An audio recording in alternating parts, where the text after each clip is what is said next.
Since the Willys Jeep is out of the weather in the garage right now, I figured it would be the perfect opportunity to get a few more things accomplished on it. I ran out earlier and got a few quarts of oil to throw in this engine, and just yesterday, the parts showed up for it. So let me cut the box open and I'll show you what we got in here.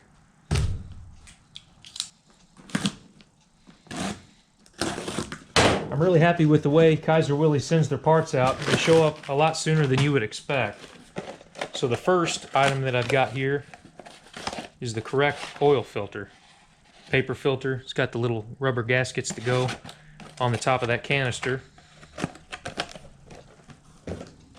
Second item is the ignition.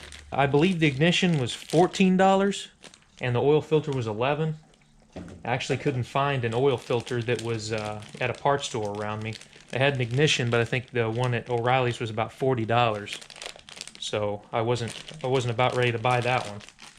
It's actually a Lubrifiner filter, which is a really good brand. Got the invoice in here, and they also gave me some Jolly Ranchers, which is nice because I love candy, so anything to help me rot my teeth out.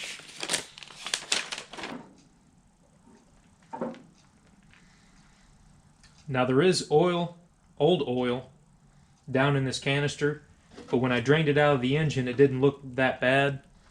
And I plan on putting that cheap oil in this, running it a little bit, and then draining it again before I put any good oil in it, just to kind of make sure it does run good.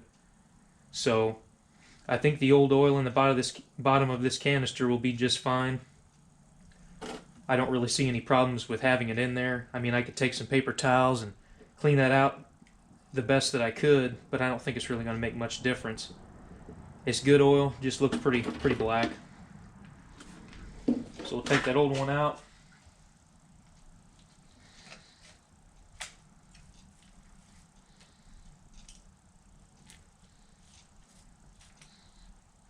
Put the new one on there.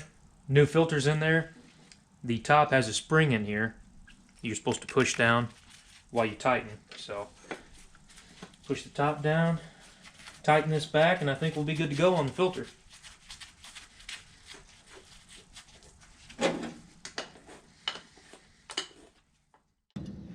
Time to tackle this ignition. See if I can get these apart without breaking them.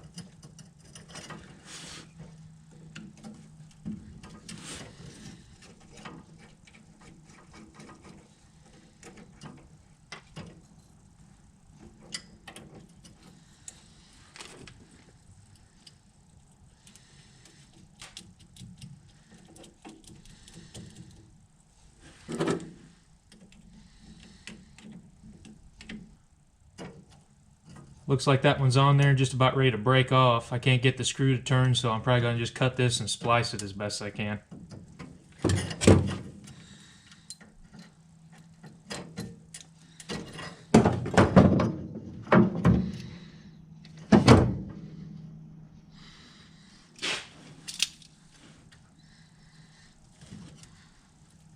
The coating is still coming off of this wire, but this is just temporary. I want to make sure that this little Jeep will start and run before I start looking into options for wiring on this.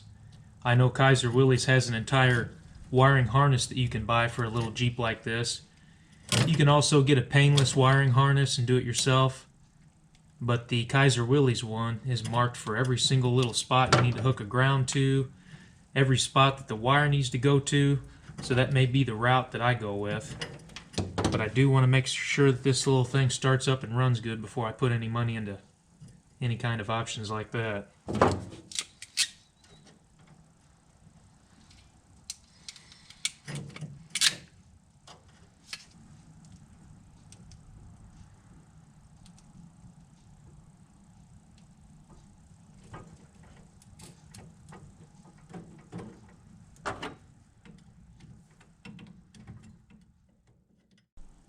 Now everybody watching, I'm going to need your help, so please cross your fingers. I really hope that this thing will do something when I turn that key, but I really doubt it. Moment of truth.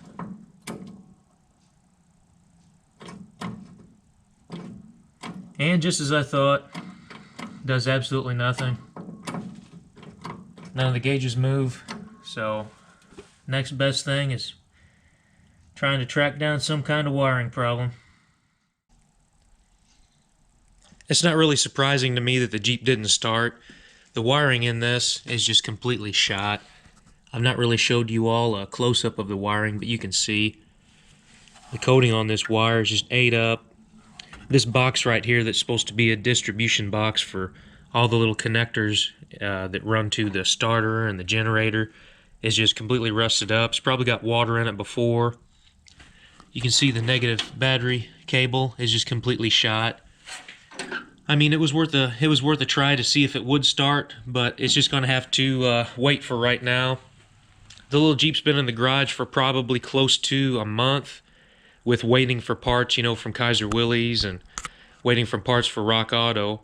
I'm definitely not going to give up on the Jeep, but for right now I kind of have to stop on it and work on a few other things. I'll probably have to pull the Jeep out of the garage with a Bobcat, but now that I got the wheels and tires on, I can kind of move it around a lot easier. Now, the small bit of good news in this video is I came out here the other night and I put the top of the transmission back on. I even got the little cover plate back on here. But let me show you.